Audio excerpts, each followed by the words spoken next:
Bienvenidos a Economía. La Reserva Federal de Estados Unidos volvió a aumentar las tasas de interés un 0,75% en su lucha a contrarreloj por frenar los niveles históricos de inflación. La decisión de la Fed llega apenas un mes después de que, en su medida más agresiva desde 1994, incrementara las tasas en el mismo porcentaje. Esta es la primera vez en su historia moderna que la Fed aumenta 2 veces seguidas las tasas de interés en 0,75 de punto porcentual, algo que parecía algo muy lejano hace tan solo 6 meses.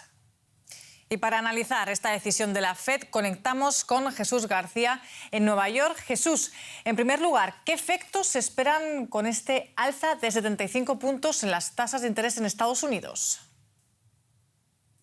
Pues bueno, no hubo una gran sorpresa sobre la alza de interés, pero bueno, se superó el debate del incremento base de 100 puntos que estaba sobre la mesa. Como bien señalas, fue el mayor incremento hasta ahora desde 1994. El objetivo es bajar la inflación de 9.1 y desaparecer el temor de que se incremente a más del 10%.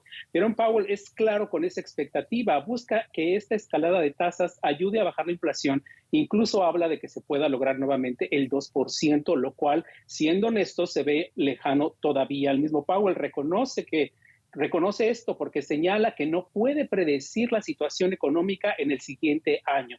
Sin embargo, su mensaje del día de hoy también empató con las buenas noticias que ha querido difundir la secretaria del Tesoro, Janet Yellen, los últimos días, hablando sobre la situación del empleo en Estados Unidos, pero no ha logrado explicar, digamos, los datos discordantes. Mientras hay mayor empleo, también hay mayor desempleo. Las solicitudes al desempleo han crecido, siguen las alzas también de los precios y la confianza del consumidor ha bajado. Este jueves, Yellen va a dar una conferencia de prensa donde podría ahondar un poco, ya con el contexto de las nuevas tasas de interés, sobre lo que los datos económicos significan para los Estados Unidos. Hay un temor de analistas de que incluso la Fed tenga las intenciones de elevar más las tasas y llegar incluso al 4%. Y Jesús, ¿cómo ha reaccionado hoy el mercado en la bolsa ante este anuncio de la Fed?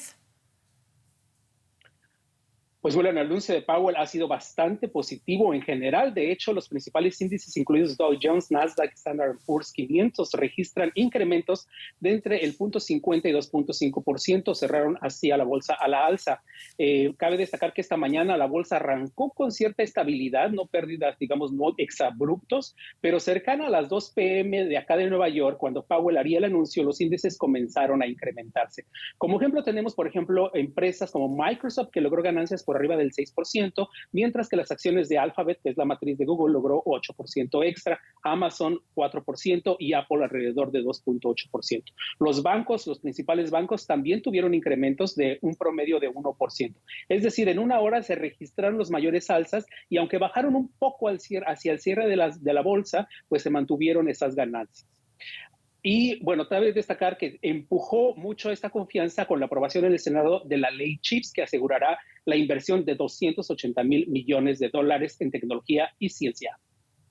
Jesús García, muchas gracias por este análisis. Hasta luego. Y vamos con el siguiente informe del Fondo Monetario Internacional. Las economías de Latinoamérica y el Caribe registraron un crecimiento del 2,8% en la primera mitad de 2022, pese a que enfrentan importantes desafíos en lo que resta del año, según el organismo. El alza de los precios de las materias primas, entre otros motivos por la guerra de Ucrania, ayudó a los exportadores de la región, pero supuso un lastre para los que dependen de las importaciones.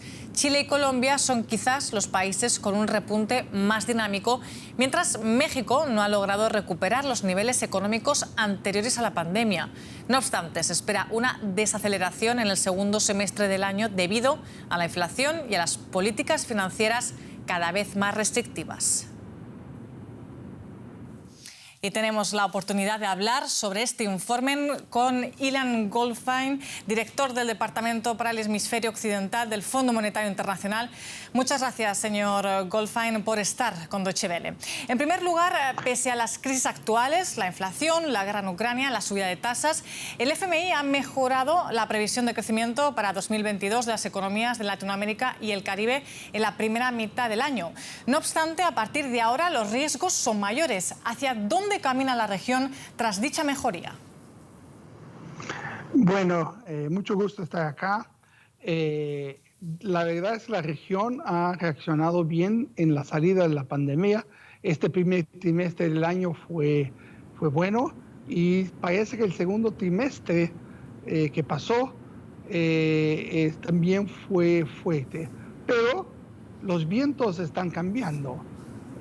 Como dijiste, vemos que las condiciones financieras, o sea, las tasas de interés van a subir y la economía mundial debe desacelerar. Y eso va a impactar la región, además, porque las commodities, las materias primas, no deben ayudar como ayudaron en el primer trimestre y el segundo trimestre del año. Así que estamos pensando que el año que viene vamos a tener un crecimiento menor que este año. Señor Goldfein, muchos inversores ven a América Latina como la solución a la escasez de materias primas a causa de la guerra en Ucrania. ¿Por qué no se están enriqueciendo los países como fuentes alternativas de suministros? Creo que de verdad la región puede ver la geopolítica hoy y las condiciones económicas globales como una oportunidad de verdad, de ser una solución para los problemas globales. Porque si vendes granos, si vendes soja, si vendes todo esto, puedes ser una parte de la solución, porque hoy la comida está mucho más cara, la energía también está cara. Entonces, creo que la región tiene que posicionarse como una solución del problema. Para eso es necesario invertir en infraestructura, tener fertilizantes y tenerlo todo lo que se necesita para que en los próximos años América Latina pueda emergir en el escenario mundial como una solución para los problemas globales. Vamos con esta nota del día. Este miércoles la FED aumentó de nuevo las tasas de interés. ¿Cómo afectará a América Latina esta política monetaria estadounidense cada vez más restrictiva? Eso lo sabemos porque ya vimos otros ciclos en la economía a donde el FED subió la tasa. Eso significa en general para la región que los flujos de capitales se invierten en la dirección, empiezan a ir menos a la región y empiezan a salir también. Eso genera condiciones financieras más duras. Además, el dólar se queda más fuerte y las monedas de la región se deprecian, lo que significa que además de haber una desaceleración global, es posible que la pierda de las condiciones monetarias adentro de los países de la región lleve a esta desaceleración que estamos hoy proyectando a partir del segundo semestre y el año que viene. Y por último, la recuperación tras la pandemia no ha sido uniforme en la región. ¿Cuáles son los países que mejor están capeando la situación actual? Muchos países que tuvieron una salida ayudada por las commodities que subieron, otros países que tuvieron políticas fiscales y monetarias que ayudaron en la salida, esos se beneficiaron.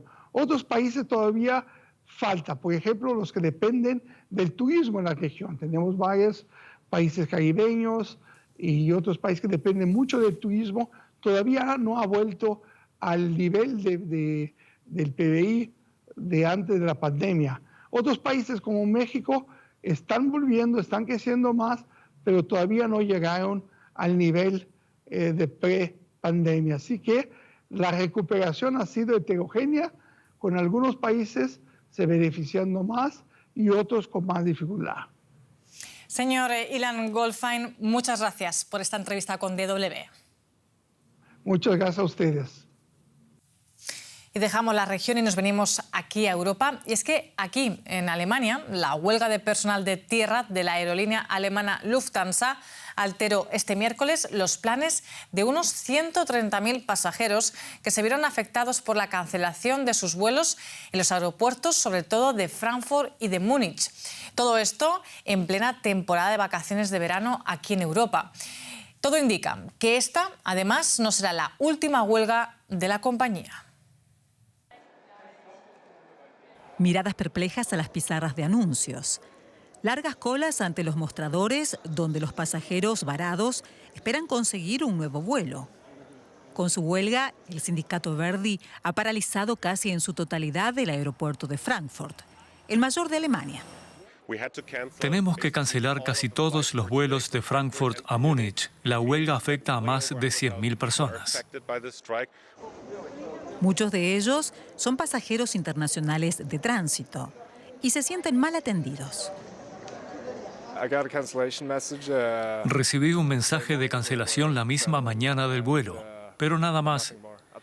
He intentado escribirles por el chat, por teléfono, pero nada, nadie atiende.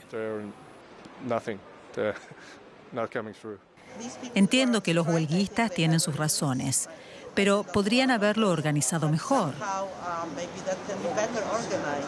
Nuestros padres viajan a Nigeria, así que si no logramos volar en los próximos días, no podremos verlos por 30 meses. El número de pasajeros aumentó bruscamente este verano. El personal de las aerolíneas se redujo durante la pandemia. Esos trabajadores que quedaron protestan ahora por la sobrecarga de trabajo y exigen un aumento de los salarios de acuerdo a la inflación. Hay una alta participación de los empleados en la huelga. Creemos que eso demuestra una vez más que están completamente sobrecargados de trabajo. Lufthansa recortó demasiado su plantilla durante la pandemia y ahora no puede cubrir esos puestos. Los empleados necesitan una señal de que habrá una subida salarial y por ende nuevo personal. El sindicato amenaza con más huelgas. Malos presagios para todos aquellos que tras la pandemia buscaban desconectar en sus días de vacaciones. Pues así terminamos este informativo económico, pero ya saben que en un rato volvemos con mucho más. Como siempre, también pueden seguirnos a través de nuestras redes sociales. Gracias por su atención. Sigan ahora, cómo no, con DW.